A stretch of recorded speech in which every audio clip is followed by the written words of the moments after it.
Hello friends, welcome back. Today we discuss about the irrigation or today's topic is irrigation. तो first of all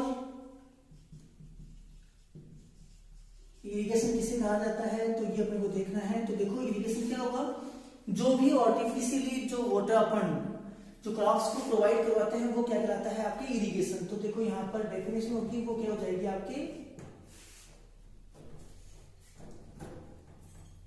the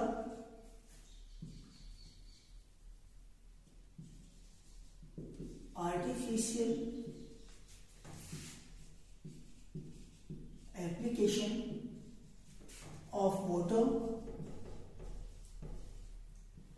to soil for the growing the crops. तो क्या हुआ, जो भी artificially जो water provide करवाते हैं अपन crops को देते हैं वो क्या कहलाएगा आपके इरिगेशन कहलाएगा। अब सेकंड इसके अंदर आता है कि इरिगेशन की रिक्वायरमेंट क्यों है, क्यों एसेंशियल है। तो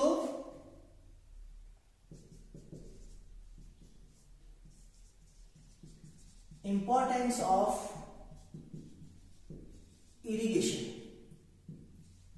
अब सिंपली वैसे तो बहुत सारी चीजें हैं, अलग अलग टॉपिक्स में लिखते हैं तो बहुत सारी चीजें हैं, लेकिन आपको क्या करना है, दो ही चीजें ध्यान रखनी है। वो आ जाएगा आपके सबसे पहला पॉइंट होगा वो irrigation is essential for growth and development of plants. सबसे इंपॉर्टेंट चीज ये आई है, यानी कि आपके नॉर्मल ग्रोथ के लिए है और डेवलपमेंट के लिए ही इरिगेशन की आवश्यकता होती है। तो irrigation is the essential for growth and development of crop plants. अब यहाँ पर ग्रोथ के लिए और डेवलपमेंट के लिए क्या हो जाएगा, डिफरेंट मेटाबॉलिक जो प्रोसेस होते हैं, डिफरेंट मेटाबॉलिक प्रोसेस के लिए ये एसेंशियल है। तो यहां पर आ जाएगा essential for different metabolic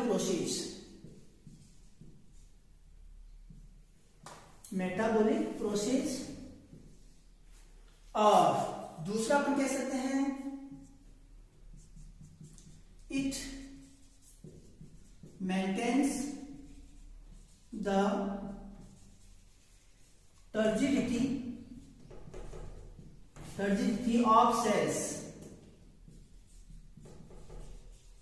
okay, दूसरा ये हो गया। अब अगर तीसरी चीज की बात करते हैं तो यहां पर आ जाएगा it maintains the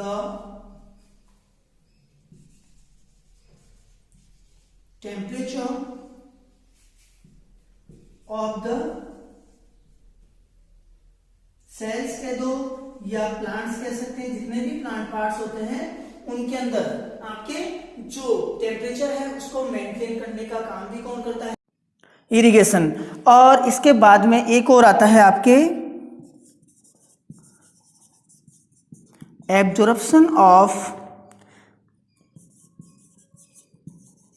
nutrients by plants. तो अगर आप बात करते हैं जो न्यूट्रिएंट्स है वो किसके थ्रू जाते हैं, वो वाटर के साथ ही जाते हैं। तो absorption of nutrients by plants. और एक आ जाता है इरिगेशन किसके लिए रिक्वायरमेंट होता है, लास्ट है आपके to all the cultural practices are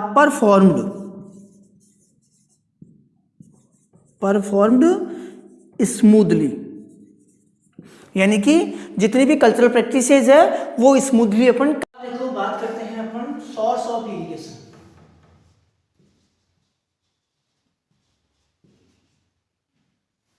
source of irrigation. अगर सोर्स ऑफ इरिगेशन की बात करते हैं तो सबसे पहले आपके आता है canals.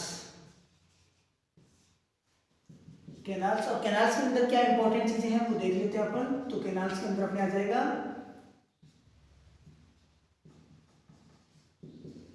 Major source of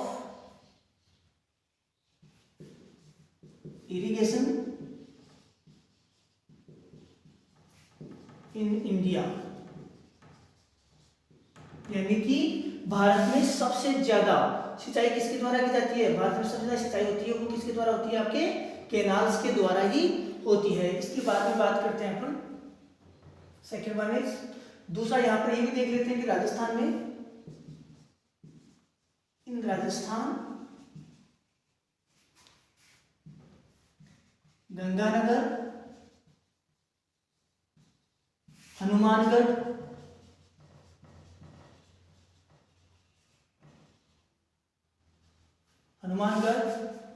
Bikaner and Churu districts where the canals are source of irrigation। यानी कि अगर राजस्थान की बात करते हैं तो राजस्थान के अंदर मेनली तो गंगानगर और हनुमानगढ़ ही है, लेकिन इसके अलावा अपने कुछ पार्ट बीकानेर में भी और चूरू में भी कैनाल्स के द्वारा, यानी नहरों के द्वारा सिंचाई होती है। दूसरा जो आपके आता है वो है आपका वेल्स एंड ट्यूबवेल्स। ओके, और ये आ जाएगा आपके इसके अंदर आपके mainly in Rajasthan, these are the major source of irrigation। Okay, ये भी हो गया। अब अगर आपको पूछा जाता है इसके अंदर तो आप ये भी बता सकते हो कि यहां पर एक चीज और ऐड कर देता हूं मैं, अगर वेल्स के द्वारा पूछा जाता है तो highest in Alwar district, highest कहां पर है? अलवर डिस्ट्रिक्ट के अंदर है। और अगर ट्यूबवेल्स की बात करते हैं तो कहां पर हो जाएगा? Highest in Jaipur district. कहां पर है? जयपुर डिस्ट्रिक्ट। अब थर्ड जो है आपका वो आता है वो आ जाता है पॉन्ड्स। तो अपने यहां राजस्थान के अंदर पॉन्ड्स का आ जाएगा आपके, ponds are mainly source of irrigation in Bhilwara district. इसमें है भीलवाड़ा डिस्ट्रिक्ट के अंदर मेनली आपके पॉन्ड्स हैं, वो क्या मेनली क्या है? सोर्स ऑफ इरिगेशन है।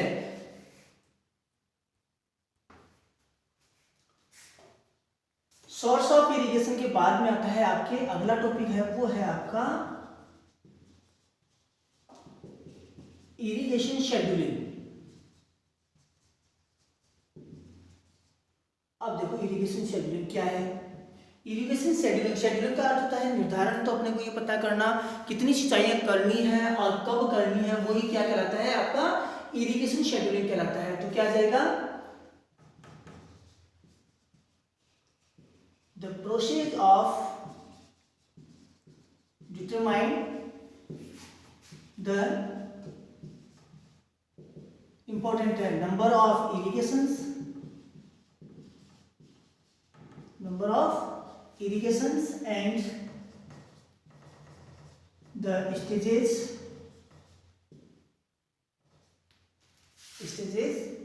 where when the irrigation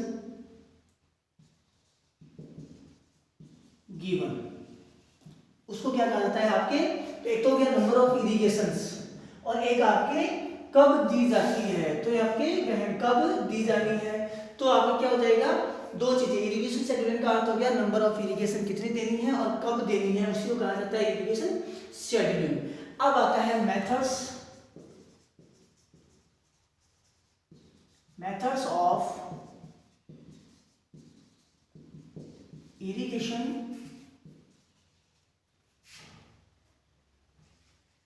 scheduling. Okay, तो अब आता है सबसे पहले फर्स्ट मेथड है आपका according to physical conditions of the crop plants. Okay, ये कैसे करते हैं, और ये आपके इसमें आ जाएगा if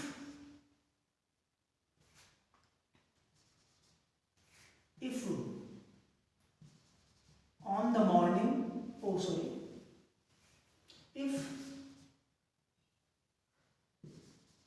the plants shows the wilting during morning, then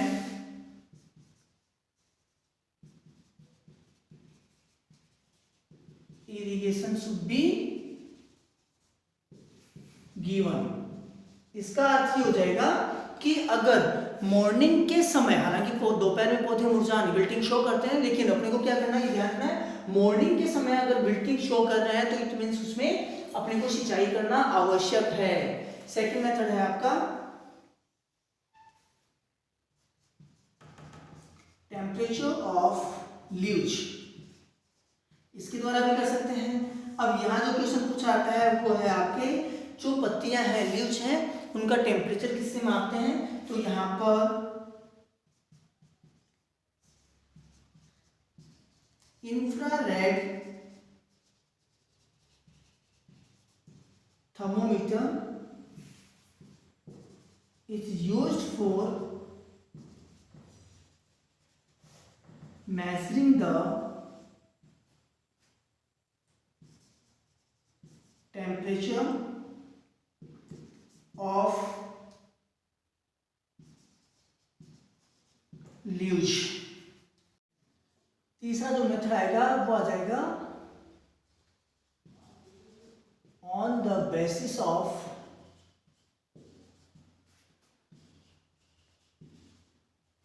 water requirement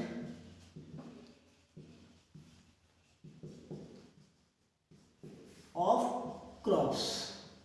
और अब देखो वाटर रिक्वायरमेंट के अकॉर्डिंग और सबसे पहले बात करेंगे वो है आपकी वाटर रिक्वायरमेंट। तो देखो वाटर रिक्वायरमेंट की डेफिनेशन क्या है,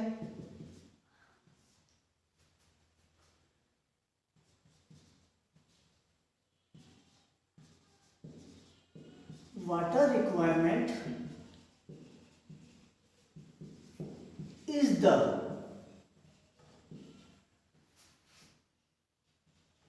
quantity of water which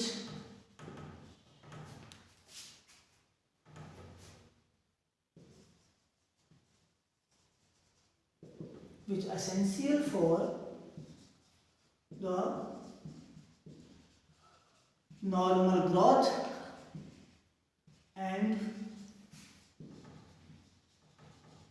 development of the crops and at this stage if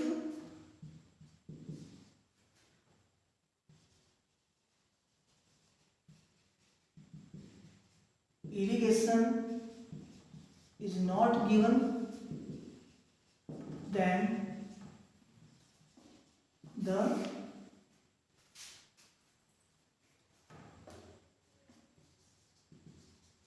yield is drastically reduced।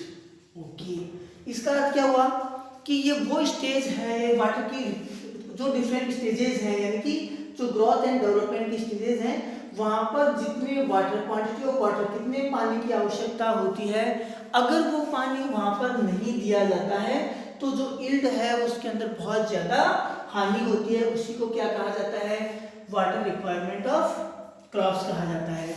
अब बात आती है वाटर रिक्वायरमेंट। तो देखो वाटर रिक्वायरमेंट क्या है, ET plus loss of water in irrigation plus water required in different metabolic process। Okay, ये तो हो गया आपने। और यहां पर जो ईटी है वो क्या है, इवापोट्रांसपायरेशन। क्या है ये, इवापोट्रांसपायरेशन। अब आता है, ये तो हो गया वाटर रिक्वायरमेंट, जल मांग हो गई। लेकिन अब आता है इरिगेशन रिक्वायरमेंट। अब देखो इरिगेशन रिक्वायरमेंट क्या होगा, वाटर रिक्वायरमेंट में से क्या क्या निकाल दें अपन, कितनी वाटर, जो वाटर टोटल वाटर रिक्वायरमेंट है उसमें से क्या निकालें,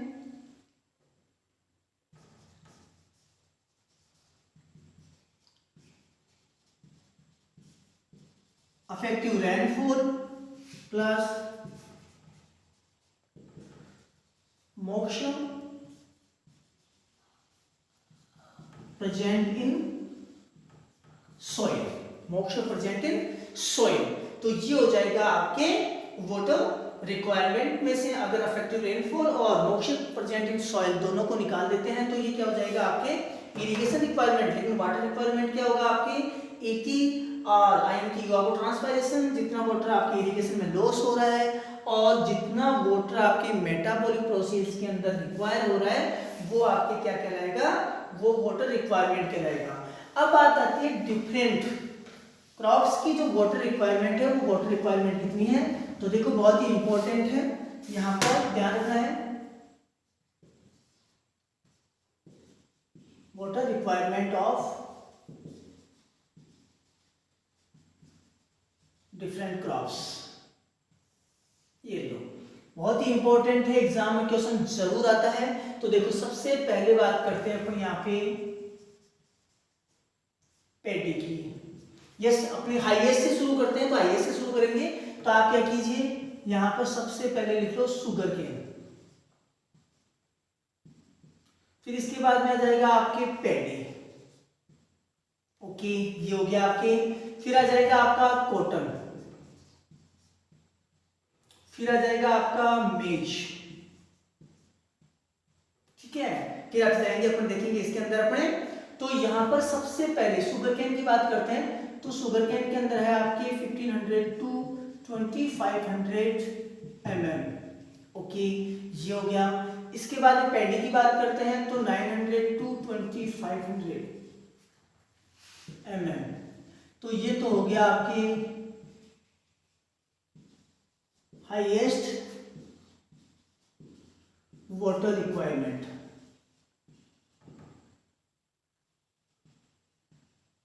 और हाईएस्ट वाटर रिक्वायरमेंट। बात करते हैं अपने कॉटन की। तो कॉटन का आ जाएगा 700 टू 1300 mm। मेज की बात करते हैं तो मेज में आ जाता है आपके 500 से 800 mm। इसके बाद में बात करते हैं अपन ग्राउंडनट, और यहां पर आ जाएगा दूसरा है आपके ग्राउंडनट आ जाएगा। ग्राउंडनट के बाद में आ जाएगा, ग्राउंडनट के अंदर आ जाएगा आपके 500 से 700। और यही ध्यान रखना है पोटैटो के अंदर भी आपके यही होती है। इसके बाद में आपके है नेक्स्ट आएगा, वो आ जाएगा आपके soybean.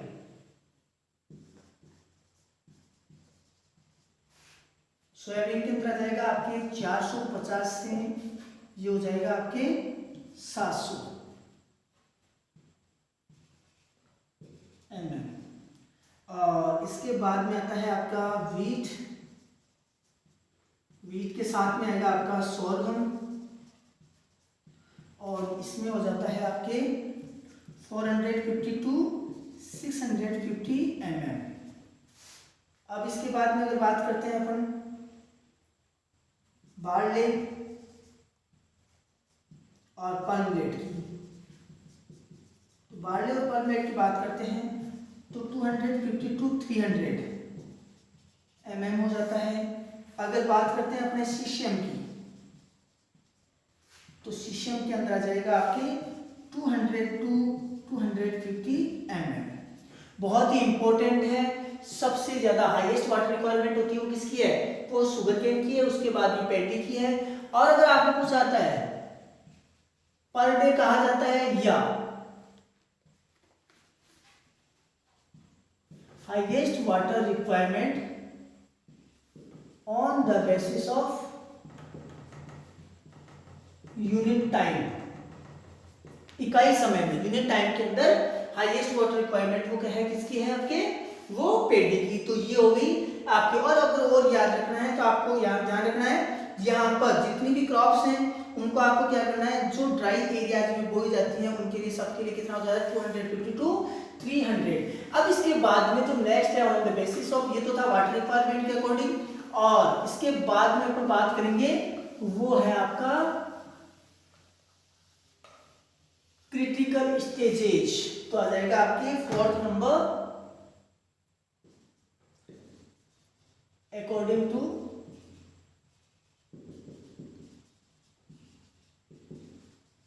Critical stages of crops, और ये भी बहुत ही इंपॉर्टेंट है क्रिटिकल स्टेज। ठीक है, तो देखो आपके यहाँ पर क्रिटिकल स्टेजेस कौन कौन सी हैं, तो देखो सबसे पहले बात करते हैं अपन वीट की, तो CRI क्या हो जाता है, ये crown root initiation, crown root initiation. और ये कितने पर होती है आपके, ये है आपके 20 to 25 डेज आफ्टर सोविंग, कितने दिन बाद में, 20 से 25 दिन बाद। और कहीं कहीं आपके वो सिंपली लिखा हुआ आता है 21 डेज। ओके, और दूसरी जो होगी वो हो जाएगी आपकी मिल्किंग स्टेज। कौन सी हो जाएगी, मिल्किंग स्टेज। चलो इसके बाद में बात करते हैं अपने बार्ले की, तो देखो बार्ले में हो जाएगा 25 to 30 डेज आफ्टर सोविंग। इसके बाद में बात करेंगे अपन, वो आ जाता है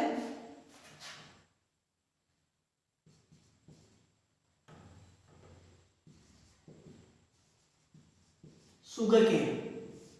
शुगर केन के अंदर हो जाएगा बेटा, शुगर केन में हो जाएगा आपके, ये है सबसे पहले जर्मिनेशन, और उसके बाद में आ जाएगा आपके टिलरिंग, और एक हो जाएगा आपके मैच्योरेशन। सेम ऐसे ही आपके पोटैटो के अंदर आएगा। तो देखो पोटैटो की बात करते हैं तो पोटैटो के अंदर हो गया आपके वही आपका सबसे पहले जर्मिनेशन, उसके बाद में आ जाएगा ट्यूबर फॉर्मेशन की, इसके बाद में है आपके सोरगम और पर्ल मिलेट, जवार और बाजरा, इसमें हो जाएगा बिफोर फ्लावरिंग। कब हो जाएगा, बिफोर फ्लावरिंग। इसके बाद में मेज की बात करते हैं तो मेज के अंदर हो जाएगा आपका टेसेलिंग, यानी कि मेल फ्लावर जब आपके निकलता है तो उस समय आपको इरिगेशन देना जरूरी है। और इसके बाद में आता है आपके कॉटन,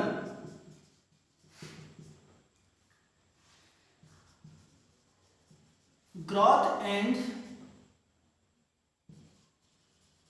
बॉल फॉर्मेशन, दो स्टेज है इसके अंदर, एक तो जाएगा ग्रोथ स्टेज और दूसरा बॉल फॉर्मेशन। इसके बाद में ग्राउंडनट है, ये एक ऐसी क्रॉप है, ग्राउंडनट एक ऐसी क्रॉप है जिसके अंदर आपको लंबे समय तक इरिगेशन देना आवश्यक होता है, यानी कि इसके अंदर एक फिक्स स्टेज नहीं होती। तो यहां आ जाएगा फ्रॉम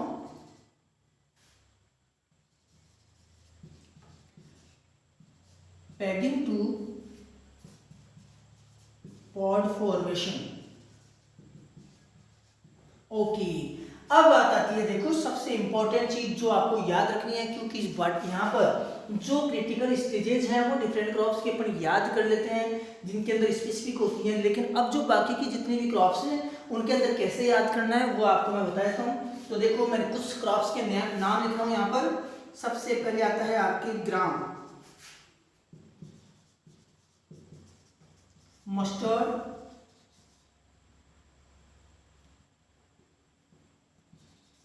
सोयाबीन, इसके बाद में आ जाता है आपकी मूंग, यानी कि मोस्टली लगभग सारी क्रॉप्स आ गई। और इनकी विशेषता क्या है, मूंग का मतलब खरीफ फल से आ जाएगी सारी की सारी। तो यहाँ पर देखो ग्राम में पॉड फॉर्मेशन हो रहा है, मस्टर्ड में पॉड फॉर्मेशन हो रहा है, सोयाबीन में पॉड फॉर्मेशन हो रहा है, मूंग में पॉड फॉर्मेशन हो रहा है। जितनी भी आपकी खरीफ की क्रॉप्स है उनमें भी पॉड फॉर्मेशन होता है। और यहाँ आ जाएगा आपके बिफोर फ्लोरिंग। तो ये आपका आ गया, जो आपकी क्रॉप्स बच गई उनके अंदर आ जाएगा आपके बिफोर फ्लोरिंग। तो ये था आपका according to critical stage irrigation scheduling. अब नेक्स्ट आता है सॉइल मॉइस्चर के द्वारा। तो सॉइल मॉइस्चर के द्वारा कैसे करते हैं वो भी डिस्कस कर लेते हैं। तो देखो फिफ्थ है आपका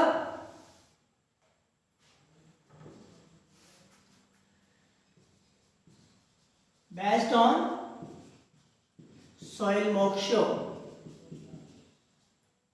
अब देखो सॉइल मॉइस्चर के कौन कौन से हैं। तो देखो यहां पर फर्स्ट है आपका टेंसियोमीटर, एक चीज। अब टेंसियोमीटर ये क्या करता है, best suited for Sandy soils. पहली चीज तो ये है, क्यों, क्योंकि सैंडी सॉइल्स के अंदर जो एटमॉस्फेरिक प्रेशर होता है वो लेस देन 1 बार होता है। इट मींस यहां पर क्या आ जाएगा,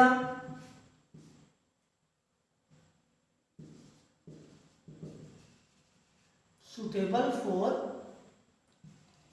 एटमॉस्फेरिक प्रेशर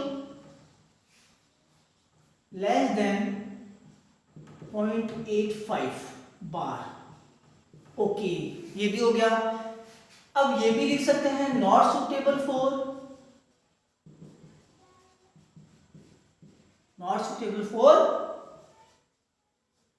क्ले सॉइल्स। ये भी आ सकता है, कैसे भी क्वेश्चन पूछा जा सकता है। यानी कि ये सैंडी सॉइल्स के लिए बेस्ट है। और कब काम करता है, जब 0.85 बार तक हो, और क्ले सॉइल्स के लिए सुटेबल नहीं है। दूसरा आ जाता है आपके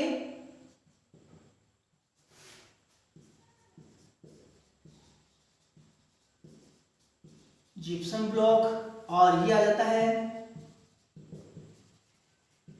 सुटेबल बिटवीन 0 to 15 बार। किसके मध्य, 0 से लेकर 15 के मध्य, यानी कि फील्ड कैपेसिटी से लेकर आपके परमानेंट विल्टिंग पॉइंट के बीच। ये अगर लिखना चाहो तो आप लिख सकते हो between field capacity and PWP, याद रख लेना। वैसे सॉइल वाटर में ये काफी अच्छे से अपन डिस्कस कर चुके हैं। नेक्स्ट आता है थर्ड वन इज, ये आता है आपके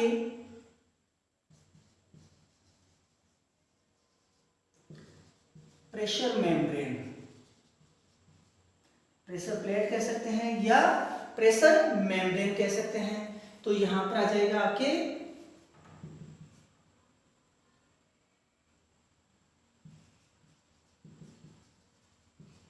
सुटेबल फॉर द, या ऐसे भी लिख सकते हैं इसके अंदर अपने यूज्ड इन लेबोरेटरी। उसके अंदर यूज होता है, ये मेनली लेबोरेटरी के अंदर यूज होता है। फोर्थ है आपका, वो आ जाएगा न्यूट्रॉन मोक्शोमीटर।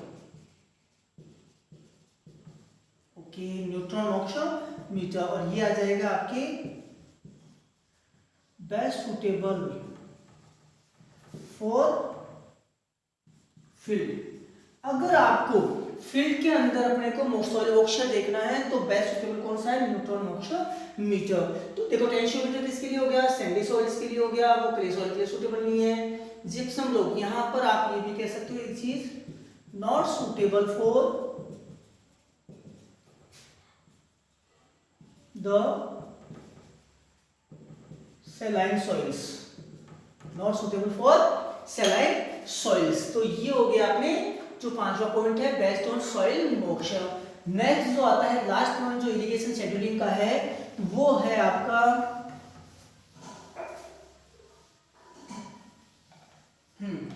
जो आपका 6 पॉइंट आता है, वो आता है water use efficiency. Water use efficiency, okay, क्या है ये? तो देखो डेफिनेशन क्या होगी इसकी, water use efficiency is the capacity of crop plants to produce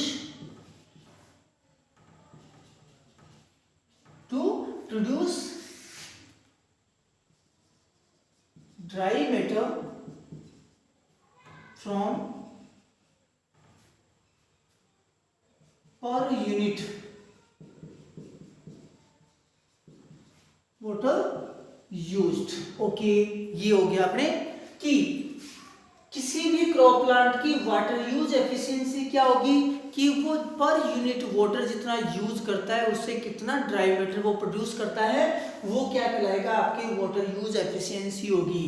और वाटर यूज एफिशिएंसी आ जाती है आपके, पहला ही पॉइंट है expressed in KG per hectare mm। किसमें करते हैं, केजी पर हेक्टेयर mm में इसको क्या करते हैं अपन रिप्रेजेंट करते हैं। अब देखो वाटर यूज एफिशिएंसी आपके दो प्रकार की होती है, कौन कौन सी है? एक है आपकी वाटर यूज एफिशिएंसी है वो वाटर यूज एफिशिएंसी सबसे पहले क्रॉप, इसका आ जाता है y/et। ओके, यहाँ पर y क्या है आपका, यील्ड है, और et क्या है आपका, पहले ही अपन डिस्कस कर चुके हैं, इवापोट्रांसपायरेशन। ओके, दूसरा अगर बात करते हैं वाटर यूज एफिशिएंसी की, अगर आपको फील्ड में देखनी है तो फील्ड के अंदर वाटर यूज एफिशिएंसी कैसे देखेंगे, ये आ जाएगा आपके yield divided by water requirement. तो y का क्या हो जाएगा, वही आपका यील्ड आ जाएगा, और वाटर रिक्वायरमेंट का हो जाएगा आपके वाटर रिक्वायरमेंट।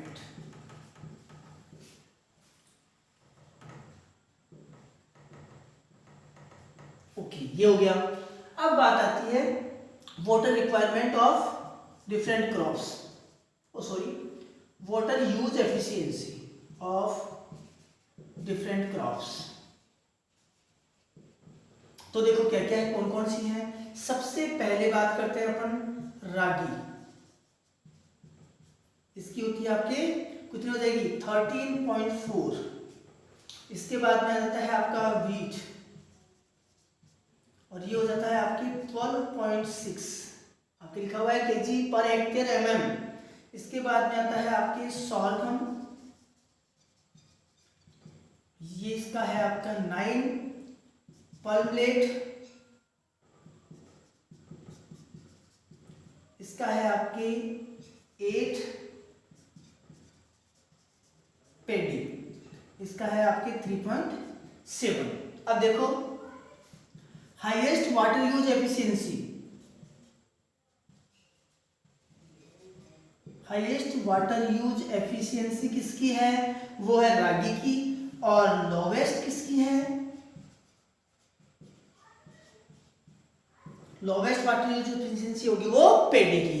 तो ये था अपने कैसे इरिगेशन क्या है, इरिगेशन के सोर्सेज क्या हैं, और इरिगेशन शेड्यूलिंग कैसे करते हैं, किसके द्वारा करते हैं, कौन कौन से मेथड्स हैं जिसके अंदर वाटर रिक्वायरमेंट बहुत ही इंपॉर्टेंट है, और वाटर यूज एफिशिएंसी अपन ने देखा, कौन कौन से इंस्ट्रूमेंट्स हैं जो यूज किए जाते हैं, बहुत ही इंपॉर्टेंट टॉपिक है। अब आपके इसी के अंदर नेक्स्ट वीडियो के अंदर अपन डिस्कस करेंगे जितने भी जो इरिगेशन मेथड्स हैं उनका, तो अच्छे से आप इसको समझिए और लर्न कीजिए, बहुत ही इंपॉर्टेंट टॉपिक है। तो नेक्स्ट वीडियो में फिर मिलते हैं। Thank you for watching.